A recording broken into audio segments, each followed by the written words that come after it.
సంధ్యా theatre వద్ద తొక్కిసలాటలో ప్రాణాలు కోల్పోయిన రేవతి కుటుంబానికి అండగా ఉంటామని మంత్రి కోమటిరెడ్డి వెంకటరెడ్డి అన్నారు. గాయపడి ఆసుపత్రిలో చికిత్స పొందుతున్న మృతురాలి కుమారుడిని కోలుకునేలా వైద్యానికి అయ్యే ఖర్చును ప్రభుత్వం భరిస్తుందని వెల్లడించారు. ఇక నుంచి తెలంగాణలో బెనిఫిట్ షోలు రద్దు చేయడంతో పాటు ఎక్స్ట్రాలు, షోలు, సినిమా టికెట్ల ధరలు పెంచమని స్పష్టం చేశారు. యాదగిరిగుట్టలో పర్యటించిన మంత్రి సినిమా ఇండస్ట్రీకి సంబంధించి పలు వ్యాఖ్యలు చేశారు.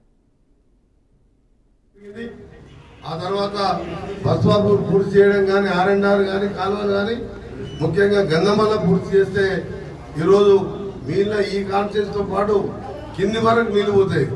మన ఐలయ్య గారు రాత్రి మొదలు వెంటబడి ఎక్కడికక్కడ కాలువలు తీపించుకొని కనీసం చెరువులు నింపుకుంటే గ్రౌండ్ వాటర్ పెరుగుతుంది, ఈ సీజన్ నీళ్ళు ఇవ్వచ్చని చెప్పి వారు పడ్డ కష్టం చూసిన తర్వాత ముఖ్యమంత్రి గారికి చెప్పిన మనం నల్గొండకు వచ్చినాం.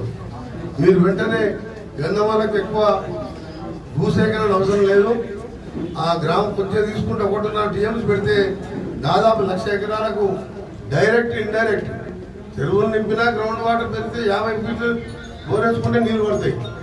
వర్షాకాలం అయితే చెరువులు నింపుతా ఉంటే అన్ని చెరువులు నింపుకుంటే కింద దాన్ని కూడా ఫిబ్రవరిలోగా టెండర్ ప్రక్రియ పూర్తి చేసి దాన్ని శాంక్షన్ చేయించి పనులు మొదలు పెట్టిస్తామని మీద బస్వాపూర్ కానీ మిషన్ భగీరథ మననే 210 కోట్లతోని మనం శంకుస్థాపన చేసుకున్నాం.